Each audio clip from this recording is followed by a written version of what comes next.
The World Wrestling Federation and USA Network proudly present the 1997 Slammy Award.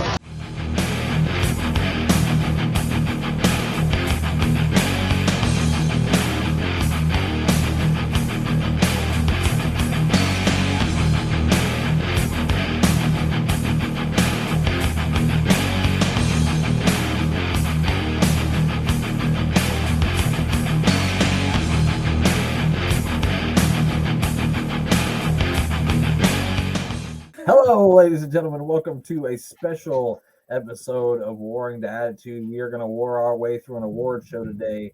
I am your host, Brent Piles, and as you know, I always have my 1/3 of my tag team with me when I come to do these things. He is the ballroom brawling, disco dancing, dynamite stretching, intercontinental playboy. Folks, he's more over than Battle Bowl. G.A. Russell Nut, Glenn Abbott. Glenn, how you doing? My ears are hurting. Not from me, right? Not from you, no. See, 2.0 first came on and it was atrocious. That we used to watch it so other people don't have to. With the Slammies, 1997, I would suggest people listen to us, don't watch it. Yeah, we talked about watching this, and then apart from one bit is worth watching. But I think it's the one. Probably the one bit I skipped, huh? Yeah, probably. Yeah, I bet it is. It didn't actually involve the person that you must have done a lot of skipping in this because there was a. No, I only skipped the parts where she was going to be scantily clad. Oh, right. Well, that's most of it. Yeah, I guess that's true. Only the parts where I knew definitely she was going to be scantily clad is what I fast forwarded. Yes. Anyway, yeah, we're covering. We are the night before WrestleMania 13. Is it? Have I got the right? Yeah, I've got the right one. Amazing. And it is the 1997 Slammy Awards. Yes, Glenn, the Slammies Awards. It took place on March 21st, 1997 at the Westin Hotel in Chicago, Illinois. The Slammy Awards were first done in December of 1986. They also did one in 1987, but then they would not have another one until 1994.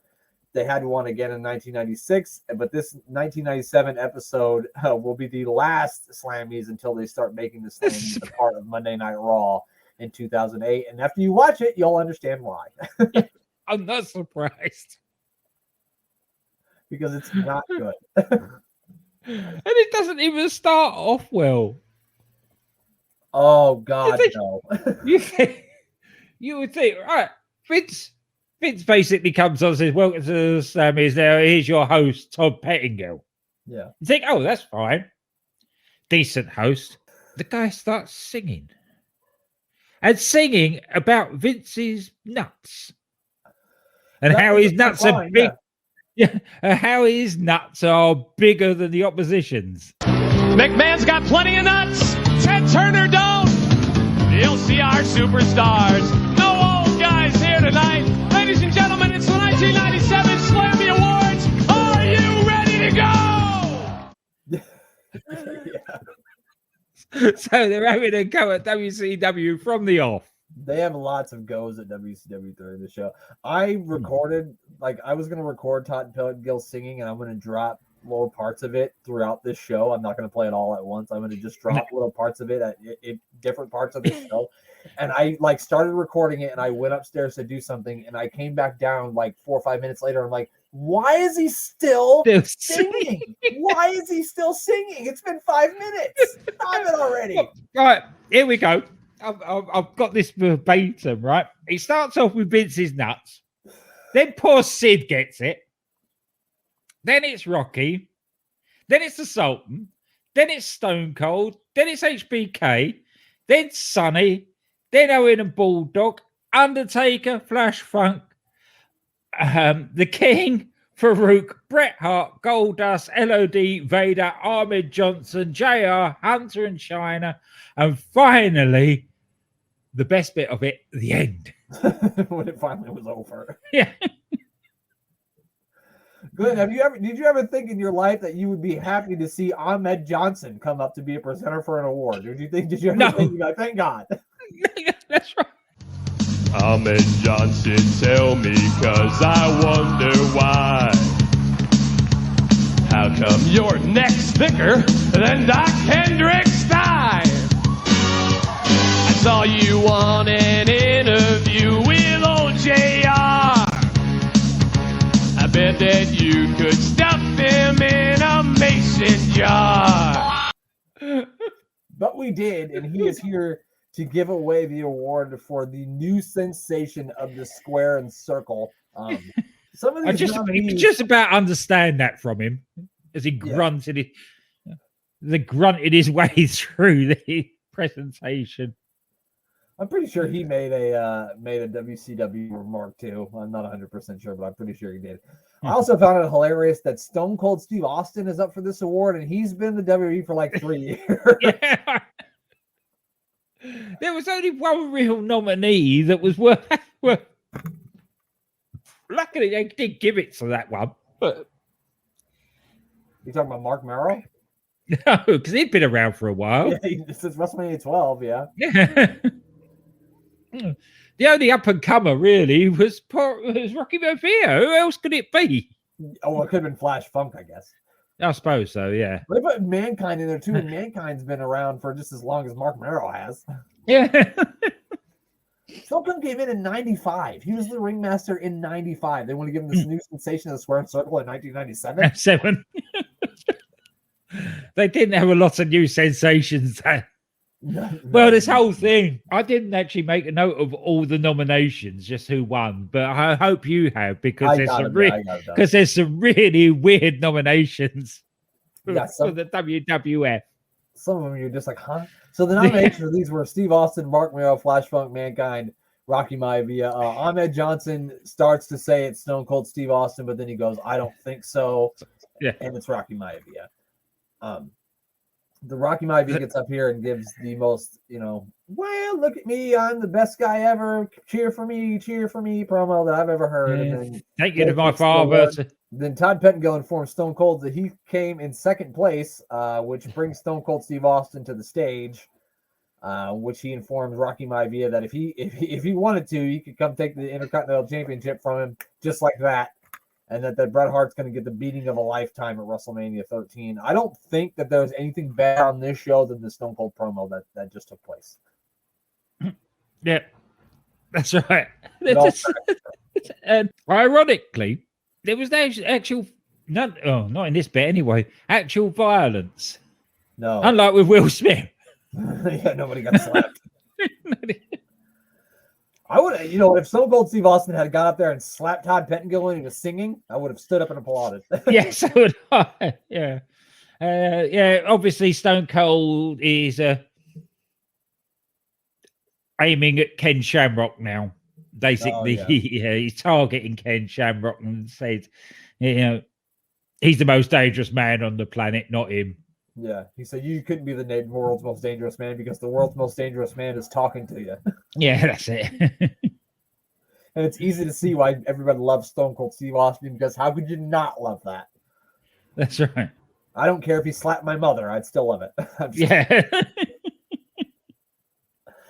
We then find out, Glenn, that you can vote for who wins Miss Slammy. You can't, but you could have, Glenn. If you could have voted for who would have been Miss Slammy, would you voted for Sable, Sunny, Marlena, the Funkettes, or China?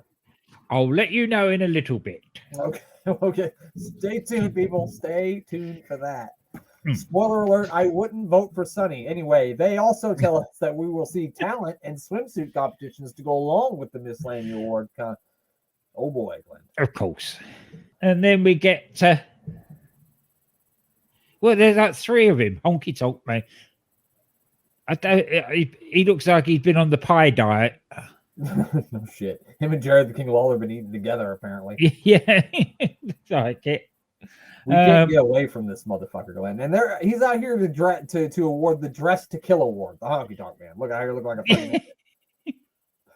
fucking with Cindy Margolis. My only note of this bit was cringe. Yeah, so Cindy Margolis was an actress and supermodel. She was also on an episode of SmackDown in 1999 where she was locked into figure 4 by Jeff Jarrett. Oh, wonderful. I thought that was fucking hilarious. I read The that. girl's good got with a punishment. You can give that to her. Yep. If this wasn't bad enough, She should have never answered the phone when WWE called. What was wrong with her? Yeah, Honky Tonk Man keeps calling her by the wrong name, and he makes some sexist jokes. He tells him that his hairstyle sucks.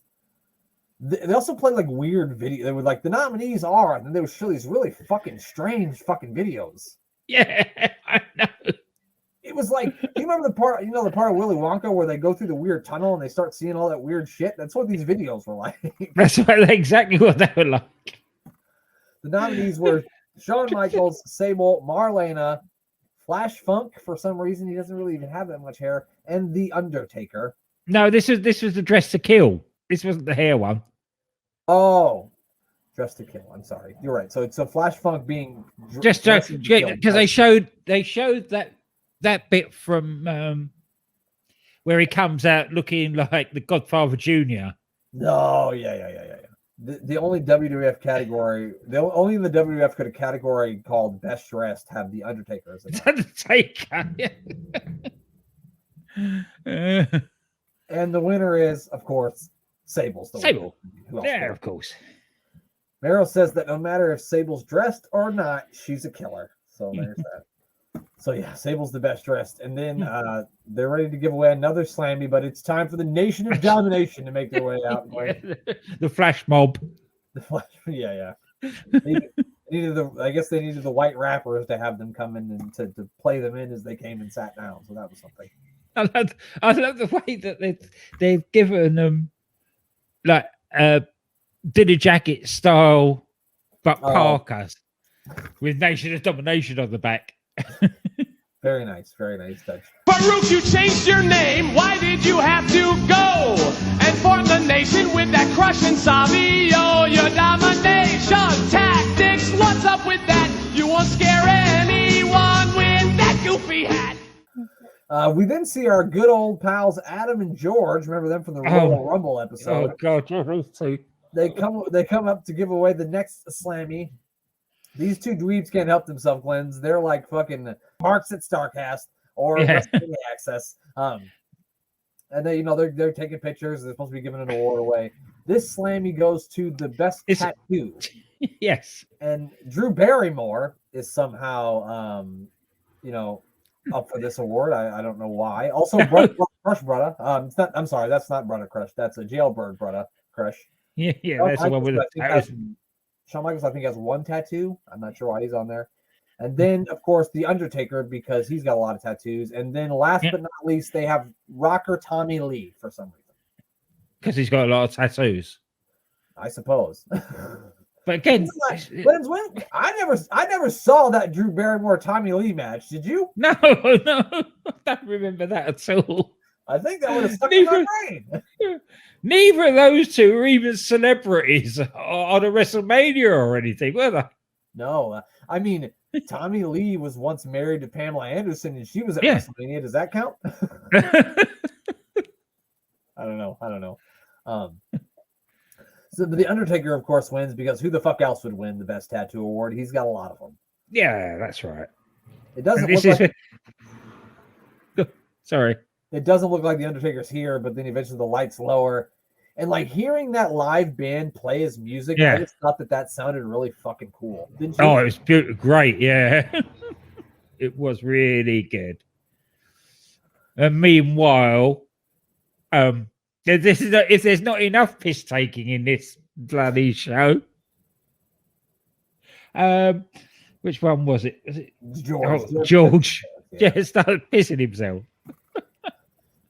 Yep, George pissed his pants, which they had a good time at George's expense, showing the piss down at his pants. The Undertaker says his tattoos and his attire are an extension of his soul. And with that being said and done, he did it his way. And I thought maybe that was like a little tribute to Pat Patterson, because I know Pat Patterson always liked that song "My Way" by Frank Sinatra. Yeah. I feel like that might have been just a little shout out to Pat Patterson that he said that. Um, so now we get some of the talent portion of the Miss Yeah. Slammy competition. And the first up, Glenn, we're going to get to see the Funkettes. Did you know they could dance? Yeah, I had worked that out. Do that funky dance now, Flash Funk. Ready for a booty call? Do that funky dance now, Flash Funk. We see quite a lot of that. Yeah. But at least I have got a bit of talent. More than I can say for the rest of what we're going to see from the talent competition talent, here. Yes. They also had that Slammy pose right in the middle, and they managed to never run into it nor knock it over. So these are professional ladies right here. They were very good. Their names are Tracy and Nadine, by the way, for anybody who wants to know them. They're not just Funkette 1 and Funkette 2. So. Yes, yeah, they are proper ladies. As we saw later on in the swimsuit section. Next up, they're giving away for Match of the Year in 1996. Of course, you would do, wouldn't you? You go from Divas Dancing to the Match of the Year. And you would think that this would be a big deal, and this would be like the last award that they give out, but it isn't. It's like just the middle of the road award. And of all the awards that they're giving out, I didn't give a fuck about any of them until this one. I was like, oh, I actually want to see who won Match of the Year. Because I was a kid in 1996. I was a huge fan in 1996. So I was like, yeah, they give it. To be fair, in the context of this whole thing, they actually did give it a bit of gravitas by having JR come out and present the award. That's true. That's true. You get like more of a wrestling purist out here to give it to us instead of Adam and George pissing themselves. Yeah, exactly. Yeah. So the nominees are. Oh wait, I'm sorry. So JR runs down WCW a little bit. They do a lot of dissing on WCW in this. So the nominees are from 1996: Shawn Michaels versus Mankind at In Your House Mind Games, Bret Hart versus Stone Cold Steve Austin from Survivor Series that year, which was also really, really good. The Boiler Room Brawl between Mankind and the Undertaker, Savio Vega versus Stone Cold Steve Austin, and the Caribbean Strap match at In Your House Beware of Dog. If you've never seen that match, go watch it, because that match is fucking excellent. Probably the best strap match you'll ever see. That was an excellent match. I enjoyed all. I must have been, because I remember all these matches, so I must have been quite heavily into watching WWF in 96.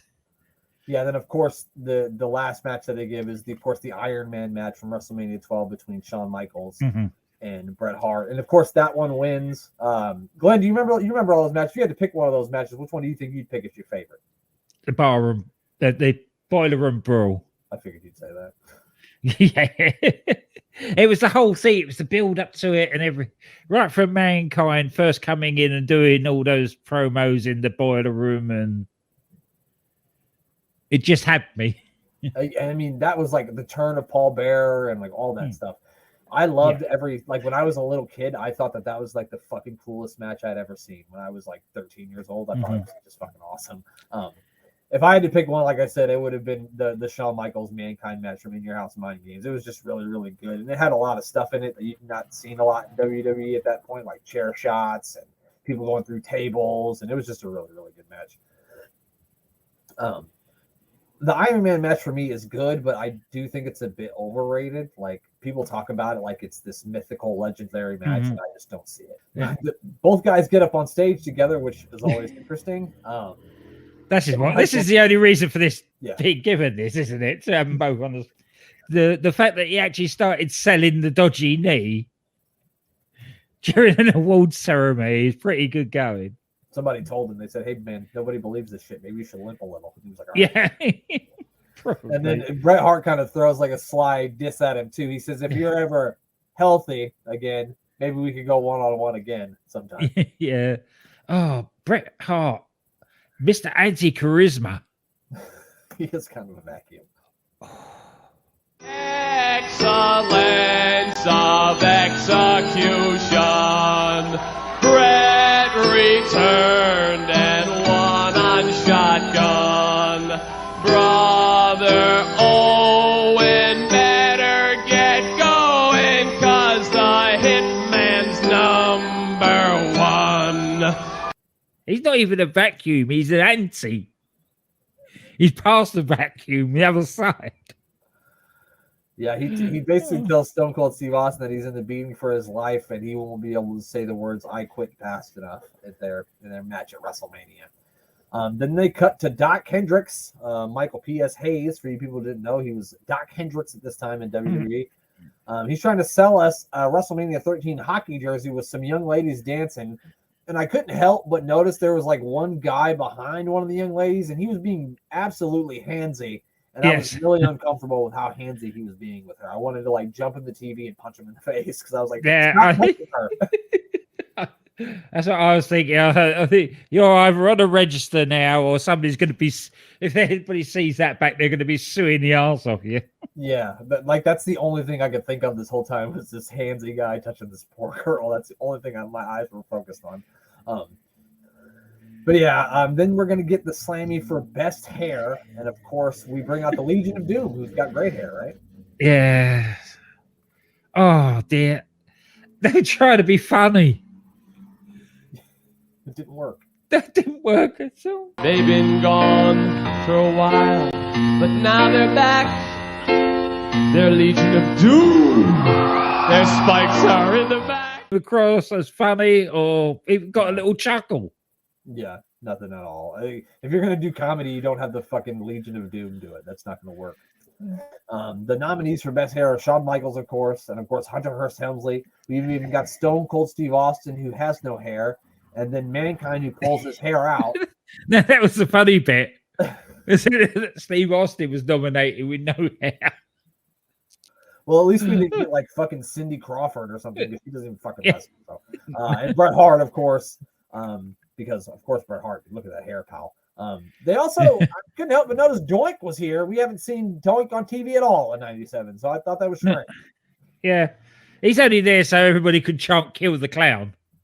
That's true. They were actually talking about that with Doc Hendricks about a song that he made called "Kill the Clown." Yeah. Believe you me, Glenn, I wanted to hear this song. I wanted to know what it sounded like. I wanted it in my eardrums, but I scoured the internet, Glenn. And I couldn't find that shit anywhere. No. So, God damn it, Doc Hendricks. How you going to tell me you're going to give me a song called Kill the Clown, and now I can't find it? Damn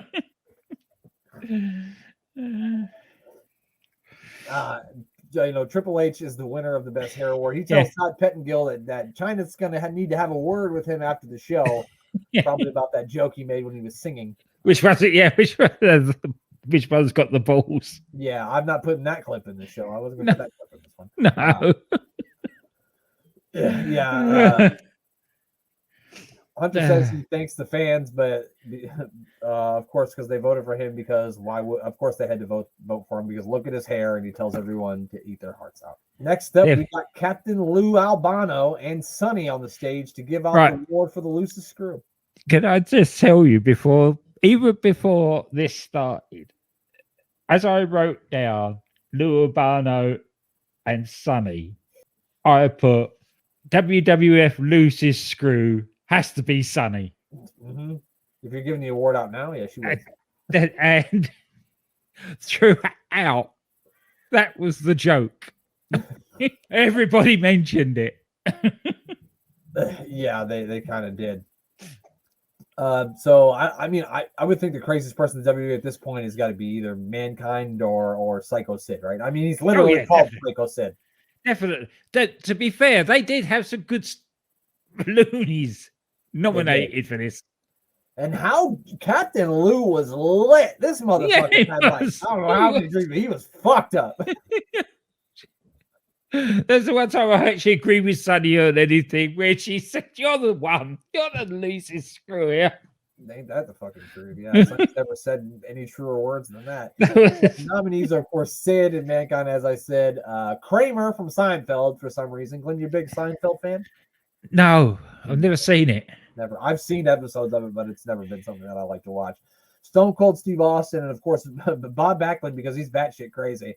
This is a tough one, because every one of these guys could win, but Kramer, I think. Yeah. Any of the real wrestlers here over the last few weeks, we've seen how bloody batshit crazy a lot of them are. So yeah, any of them could have won. Yeah, Mankind is the winner. I would have accepted him or Psycho Sid. Captain Lou then starts petting Mankind's head, which was really, really strange. Stroking him. Maybe he had tried to start petting Sonny's head, and she said, "Don't do that." And so he's like, "All right, I'll just do his then." I think that might have been how the story went. Ball Bearer with his bets, Wicked Witch of the West impression said he said that it's unfair that because the loosest screw in the World Wrestling Federation is absolutely Sonny, is what he said. There we go. There, yeah, that was. As you may know, Glenn, Paul Bearer and Sonny did not like each other very much. No, I do know that. There's a story that I heard where Chris Candido was about to come to blows. Well, he wasn't. Paul Bearer wasn't about to fight nobody, but Chris Candido was about to put his hands on Paul Bearer because Paul Bearer came into a room where him and Tammy were, and there was a broom in there. And Paul Bearer goes, "Oh, look, it's your girlfriend's car to go home." And I think somebody told Chris, "If you touch him, you're gonna have to fight the Undertaker." And he went, "All right, never mind." Yeah. Never mind. Yeah. Yeah, I can't see Chris Candido wanting a shoot fight with Mark somehow. I can see anybody wanting to shoot fight with Mark. Mankind says he'd like to thank someone who's been an inspiration to him, and he thanks, of course, Aldo Montoya. Just to prove that he is the loosest screw. And Aldo Montoya didn't have his weird fucking mask on, so how are we supposed to know who's him? That was hilarious. And then he does the whole, Rocky thing. Other than my kid being born, this is the greatest moment of my entire life. Yo, Adrian, I did it. And then he got there. Him and the Headbangers and Leaf Cassidy, I think, were really celebrating. Yeah, they were. The Headbangers look like they'd had a few beers. They've been drinking with Blue Albano is what happened. Yeah, I think so. Are you hearing voices? One man thought he did. See, that's not uncommon when your psycho's dead. Next up, Glenn, we got more talent competition. This time with Marlena. Showing how well she can suck.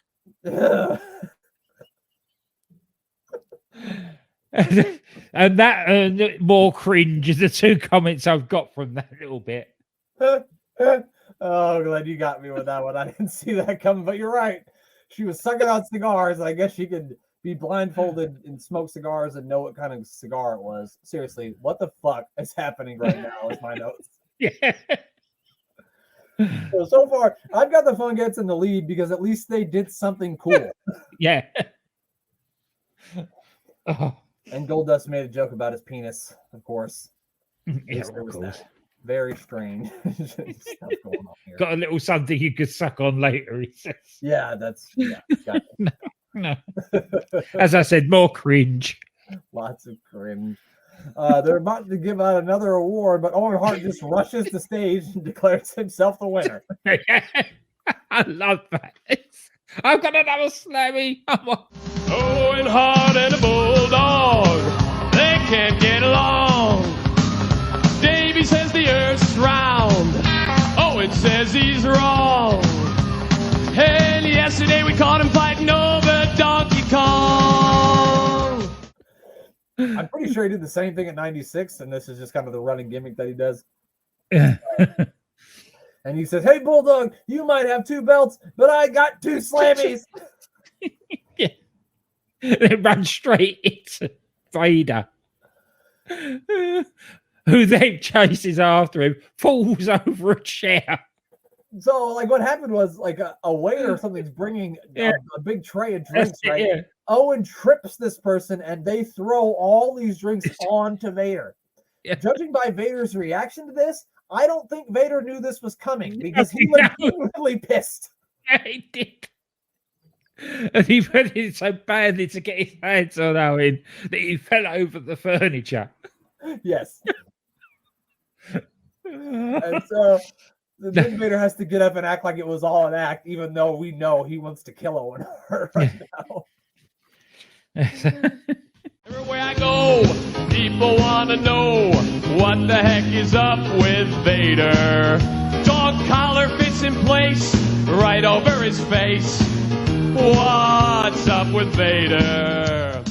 If if we're drinking here, we're gonna take a drink every time they mention that they're doing a Miss Slammy competition. That's what we're gonna do because they're mentioning it a lot. Yeah. And then we get more talent, Glenn, and this time it's going to be from Sable. At least she tried. Yeah, she's doing karate apparently. I was not And aware that Rena Lesnar was a martial arts pure, but apparently she is. But she is. And though some of those balls were gimmicked, I don't think they all were. And the way that she was pushing her through, especially, I think the kicked ones, I don't think she can kick very well, or back then. But she'd certainly learned to karate punch, because the way she was pushing through the balls looked very convincing. It's the way you are taught. Yeah, it was way better than Marlena's sucking. I've heard some stories from New Jack that she was good at sucking on something else. Anyway, I think it would have been really cool if the Funkettes had come out there and did like a ventriloquist act. You know what I mean? Yeah. That would have been fun. Would have been good. This couldn't have got any more surreal. All right, so they cut back to Todd, and we're going to get a performance from Double J, Jesse James, and Glenn. I'm excited. I'm like, oh boy, we're gonna hear it. We're gonna hear my favorite song. No. He didn't sing the fucking song. He sang some other fucking song. I was so mad. And to be fair, it was awful. You understood why he never had any other songs besides "With My Baby Tonight." Yeah, yeah. Then the more I listen to that, and the more I've heard Jeff Jarrett singing it live, I think that was all an angle anyway, and it was Jeff Jarrett singing it all along. I incline to be Glenn to agree with you, Glenn, because as we know, that Jeff Jarrett is the world's greatest wrestler and the world's greatest entertainer. We all know that, Glenn. But I've heard Jeff Jarrett do that live, and he certainly sang a lot better than Lucky you, Glenn. Jesse James. Lucky you. Usually I only get to hear myself sing it. So do you. I'm not going to sing it. I'm not gonna do it. Then I guess they have some guy named Jumpin' Joe Maller come out or some shit like that. They're going to present a war with Doc Hendricks, and this is where they talk about the Kill the Clown song. And Doc Hendricks wanted it on the WWF Full Metal album, but he said that they actually wanted to sell some records, and that's why they didn't put his. Another attempt at comedy. Yeah, which that failed at all. No. Now we get the nominees for number one with a bullet. I'm not sure what that's supposed to mean, but I guess it's the best entrance music. This is best entrance music, yeah. So we get Double J with My Baby Tonight as the first nominee, and that should absolutely be the winner in my mind. Also, The Undertaker's music, the Nation of Domination's music, which shouldn't even be in here because it's not very good. Sorry, DC Matthews. And of course, oh, Flash, you are so funky is on there too. I had a bad feeling that the Flash song was going to win. They gave it to The Undertaker, but that's bullshit. It should have been With My Baby Tonight. Yeah, it should have been really, but... He's got a black cape, a black beard. He's from the dark side, so he's kind of weird. He once showed up and... Well, let me just sing what the people said. He's 6 feet under from the creatures of the night. Everybody's crazy about the Taker Man. So Owen Hart thinks he's done something. That makes The Undertaker a 2-time Slammy Award winner tonight. Owen Hart ain't done nothing. The Undertaker did say something cool. He said he chose that music because he wants his opponents to know that is the beginning of the end, which I thought was cool. Basically what we were saying about the Gallus theme from last week. We did say that. Yeah, you're right. The next thing we're going to get is the swimsuit competition, and I'm not going to lie to you, Glenn, I skipped through this whole thing. Sleazy is at it again, I put. Yep, this is the Attitude Era before the Attitude Era. Yep. Then Hunter comes out instead of China and basically says she's not going to be appearing in any swimsuits or anything. He's withdrawn her from the competition. And then you get the Funkettes in a nice little white combo. Still no ventriloquist act. No, still no ventriloquist act. Then you get Marlena in something where She could have done a ventriloquist act. You could actually see when she bent over. You could have actually seen where the ventriloquist would have put his hand. Yep.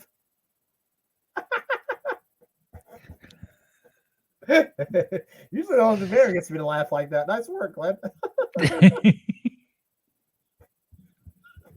Oh, this goddamn show, man.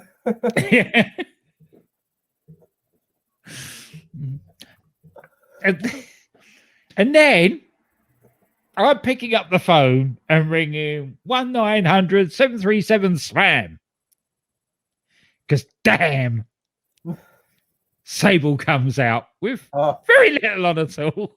But nothing. I mean, nothing. Not a lot at all. Just about enough to get it past the censors. Let's just say, Glenn, I didn't watch it right now, but I still remember vividly inside my 13-year-old brain what that swimsuit looked like. I remember. Yes. I remember. Yeah. I would say it actually covered less of her than Jerry the King Lawless hands. If you remember that. Yeah. Yep. I remember that one too, yeah.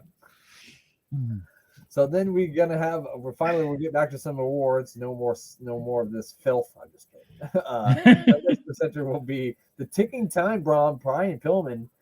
It's for the best finishing maneuver. I thought Pillman did a really good promo here. I thought it was really fun. He did. It was very good. The nominees for best finishing maneuver was, of course, Shawn Michaels with the Sweet Chin Music, Mark Merrow with the Wild Thing, Psycho Sid's Power Bomb, or the Stone Cold Stunner by Steve Austin, or the Sharpshooter by Bret Hart. And the winner is Shawn Michaels, and he pokes more fun at Bret Hart by mentioning that's the move he beat him with. Yeah, that's it. You want your heart broke? Go see this kid. He's Shawn Michaels, no friend of Sid. How you doing, Shawn? We want you back. And that lady wants you in the rack. Will you moon the crowd once again? Tell us please, Shawn Michaels. Tell us please.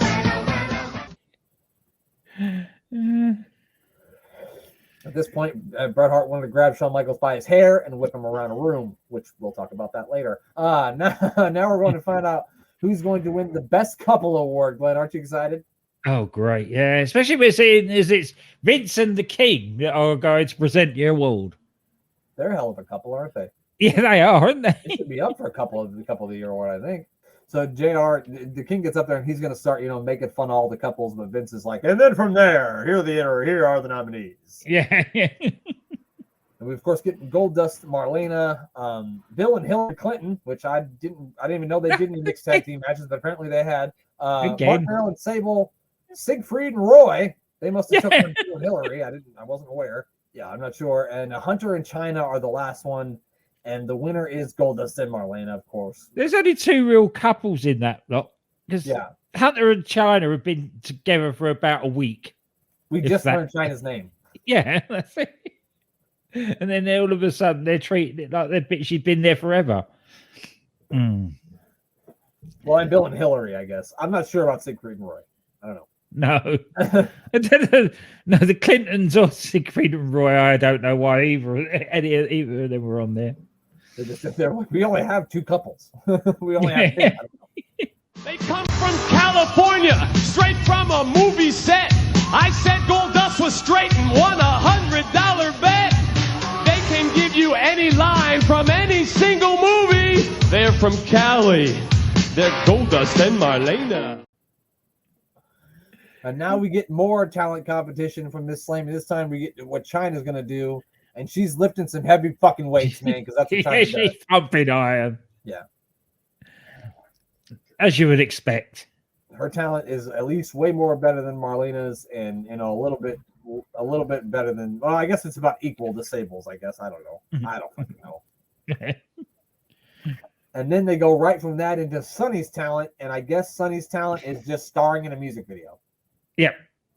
Because that's all it was. Which is that's all. That's all Sonny does, isn't it? I guess so.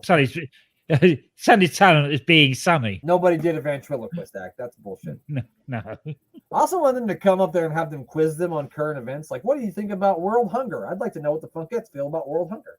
How am I supposed to pick a Miss Slammy if I don't know how they feel about world hunger going? And that thing about China pumping iron, and this is despite Hunter already having pulled her from the competition, or so he said. Yeah, I guess they're not tying those ends together, are they? No. Maybe he just meant the swimsuit competition. Maybe. I don't know. The next presenter is Bob Backlund, who just starts screaming and yelling at Todd to stand straight up. And then, Glenn, do you remember last summer we watched a wrestling match with a motherfucker named Man Cow? Do you remember that? Yes, I do. And Man Cow's back. He's on this show too. Yeah. It's like a WC. I think he had a match with Hart. I think that we watched. He was in WCW. Yeah. Yeah. Backlund tells him to show some respect and to get the hell out of here. And then they just go right to the nominees. And this is the award, the Larry Flint Freedom of Speech Award. Yeah, of course. Because all wrestlers that work for WWF and Vince have a lot of freedom of speech. They can say whatever they want, yeah. The nominees are Jerry the King Lawler, Stone Cold Steve Austin, Paul Heyman is also one of the nominees, and Excellent. Farouk, and then finally Howard Stern. Yeah. Which is okay. I don't know why they threw him in there. Because everybody else you go, yep, I can understand that. All cut good promos that you can believe. And then they throw Howard Stern in there. So which actually, I know why they did it now. Thinking back on it. Because it triggers Bob Backlund again. No, it triggers Man Cow. It triggers Man Cow. And then he came with, apparently they don't like Howard Stern, and he challenges Howard Stern to a fight. Yeah. I guess they're trying to be like, no, I'm the bigger douchebag on the radio. No, I'm the bigger douchebag on the radio. Yeah. No, I'm the bigger douchebag on the radio. Yeah. It's a weird thing to argue about. I'm not sure who won because Bob Backlund just went insane. He thinks that they should get rid of freedom of speech, which I thought was interesting. Yeah, I guess Stone Cold Steve Austin is the winner. Yeah. Yeah. Because Steve Austin goes up and he punches Doink and it all kicks off. Thank God. Yeah. Yeah, Austin, of course, run down Bret Hart a little bit, and then the Austin and the Blackjacks just start beating the shit out of Doink, which I thought. He's Stone Cold Steve Austin, belligerent and mean. If he's got a nice side, then it's one we've never seen. He still beats up his brother, hangs the phone off on his mother. He's feared from Cali to Boston. Steve Austin.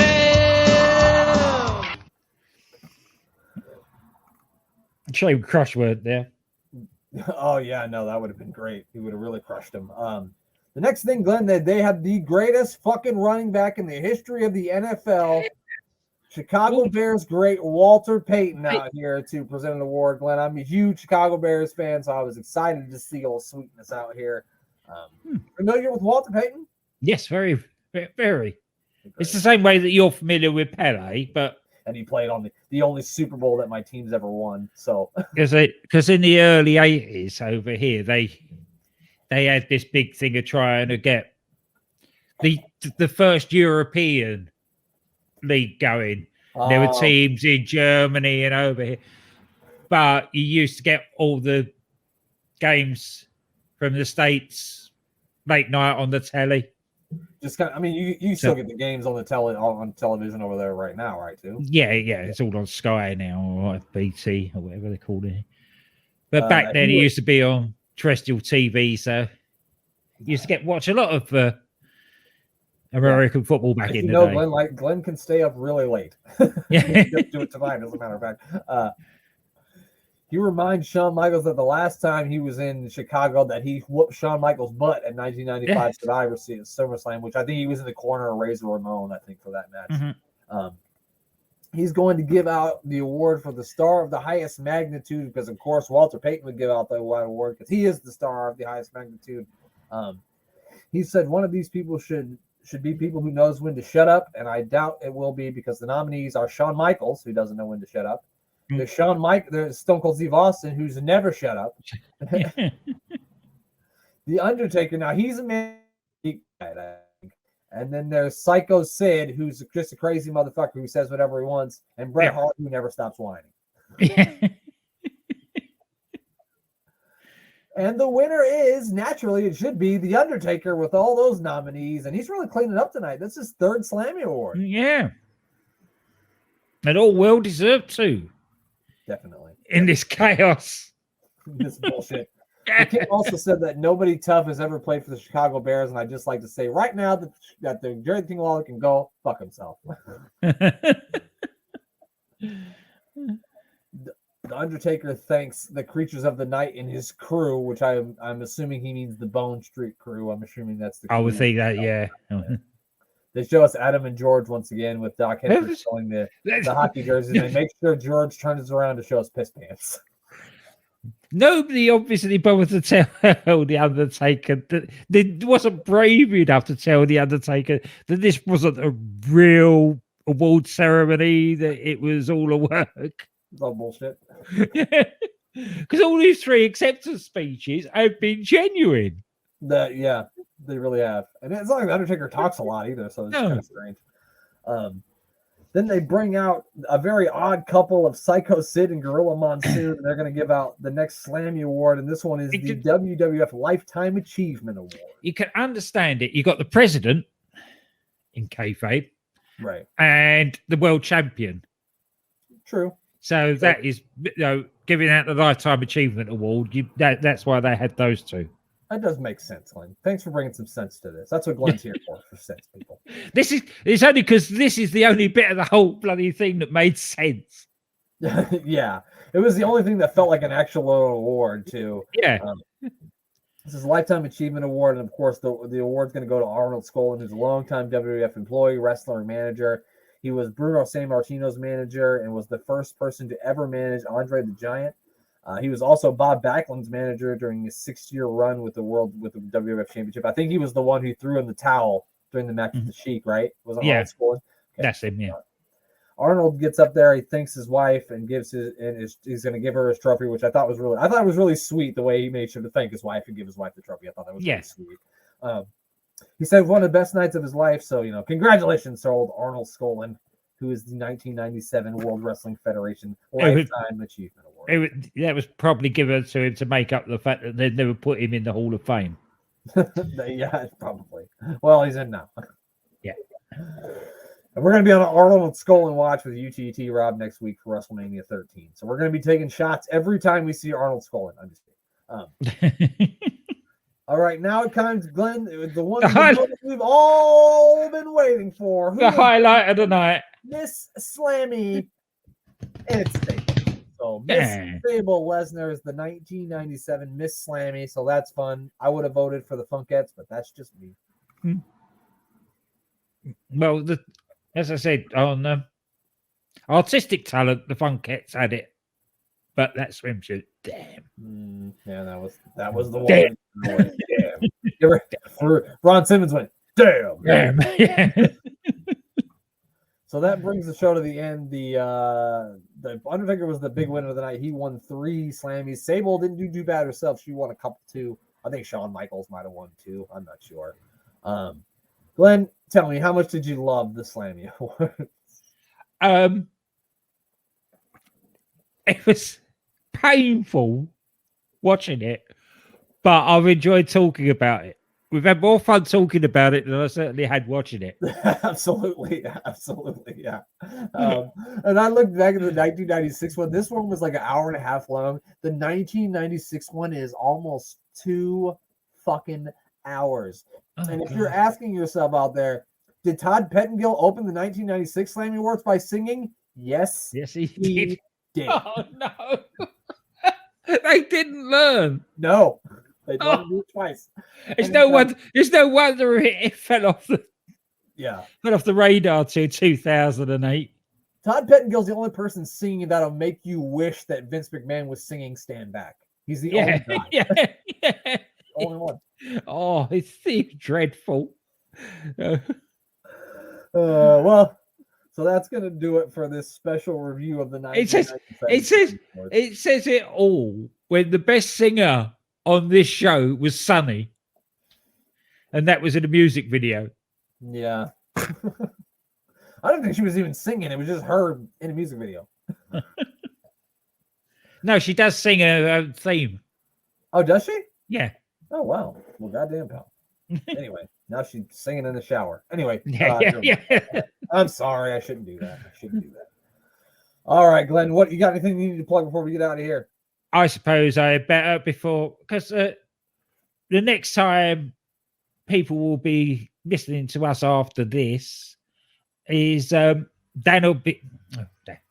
will be doing his own plugging of his show, but I'll do it now.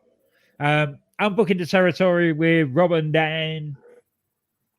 They cover the first and last of wrestling.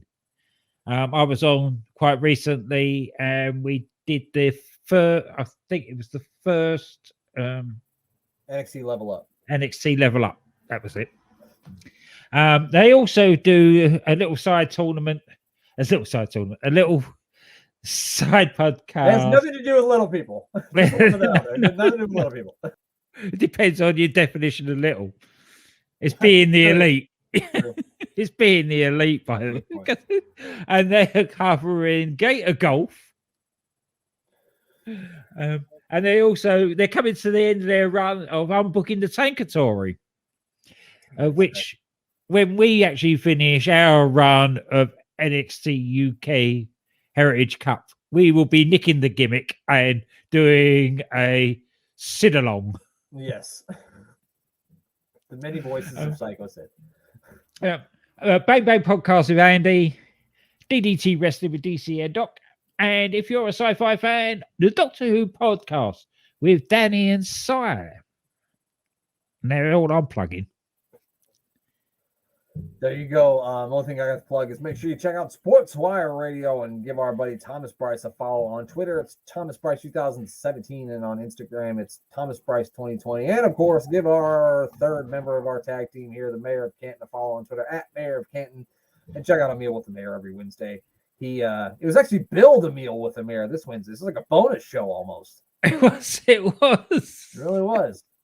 He made his own UK sandwich. Because I went and got a Big Mac, chicken Big Mac. Yeah. He went and built one because you can't get them over there. And his looks a lot more tasty than mine was. Yeah, I mean, I would never eat that, but good on to the Mayor who did. So check that out. And next week we'll be reviewing WrestleMania 13 with our buddy UTT Rob. So that's gonna be a lot of fun. Make sure you check that out. And by the time you are hearing this, our first edition of our Battle Bowl watch along is out right now, and we're all really excited to be watching Battle Bowl. Yeah, we never listened to our other watch along shows, and I know you think maybe you have to watch the shows to enjoy it. I promise you that you don't. You don't have to watch a damn thing to enjoy it. Just listening to the Mayor is enough. You don't need to watch. Exactly. Just listen to last week's where the reaction to him to Mini Man going to Mini Vader. Yes. If you like that 5 minutes, imagine that for an hour. That's basically what it is. It's that for an hour. It's us making jokes about fucking wrestling, and it's a lot of fun. So make sure you check it out if you don't already. And now there's only one left to do, and that's for Glenn to say goodbye. Goodbye. Danger. Nobody had better solidarity than the Nation of Domination. Anger. I've been screwed. No, I've been screwed in the World Wrestling Federation. Desperation. It's a fight for your life. It's the greatest pay-per-view event of the year, and no one's happy about it. You treat me like a dog and you expect me to smile? Ahmed Johnson joins forces with the Legion of Doom to wage war against an entire nation in a brutal Chicago street fight. Prepare to be dominated. Who will surrender when the angry Bret the Hitman Hart collides with Stone Cold Steve Austin in a dangerous submission match? There ain't nobody in wrestling who can make me quit. Psycho Sid will unleash his demons against a man who is dead set on possessing WWF gold. I have no feelings for no one. There's only one WrestleMania, and it only happens once a year. Presented live this Sunday by PlayStation.